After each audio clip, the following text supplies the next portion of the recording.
para poder entender esto hay primero que describir brevemente tres perfiles. Quédense hasta el final, es una historia que vale la pena unos minutos. Carlos Pizarro León Gómez, cartagenero, fue el máximo comandante de la guerrilla del M-19 entre 1986 y 1990 cuando se desmovilizan en el marco de un acuerdo de paz con el presidente Virgilio Barco. Cuando el M-19 se desmoviliza, conforman el partido político Alianza Democrática. Pizarro se lanzó a la presidencia de la República, había sufrido atentados y estaba bajo amenaza, pero tenía enorme favorabilidad para ganar cuando lo asesinan en abril de ese año los paramilitares. En el 2010 ese crimen fue reconocido como un crimen de lesa humanidad. Pizarro no es el único dirigente de la izquierda que matan, son varios y esa es parte de la respuesta de por qué la izquierda no había podido llegar al poder en Colombia, a gobernar en particular en la presidencia. Bueno, han asesinado a sus líderes candidatos. Gustavo Petro, por su parte, como hemos explicado antes, militó en el M-19. Petro era un adolescente, tenía 17 años cuando ingresó e hizo parte de ese proceso de desmovilización en el 90. En su biografía, Petro describe la muerte de Pizarro con las siguientes palabras: y entonces sentí el golpe, un golpe como pocos en la vida, similar al momento en que me cogieron preso. Al instante me derrumbé sobre la cama y lloré durante una buena media hora.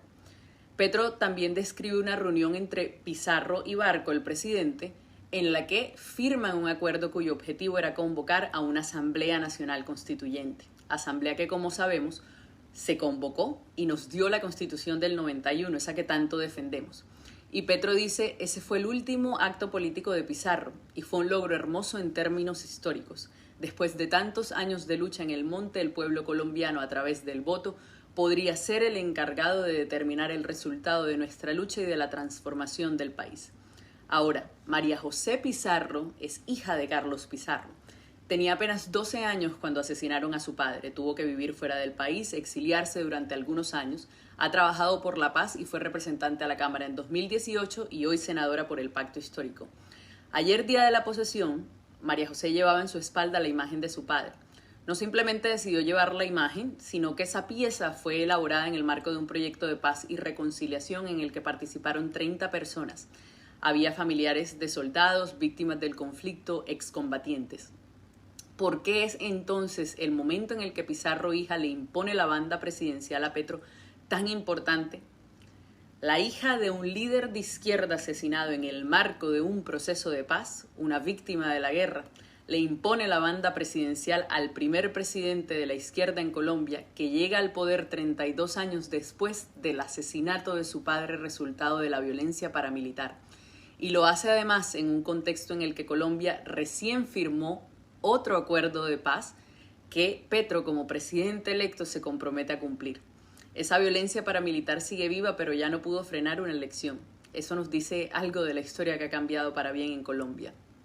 Algo más que no fue intencional, pero que yo como espectadora lo vi y le doy significado. Petro abraza a María José y toca su espalda.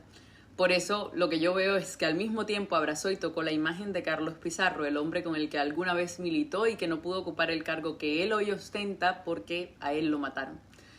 Petro en su posesión también recordó que se aseguraría que el informe de la Comisión de la Verdad se conociese en el país.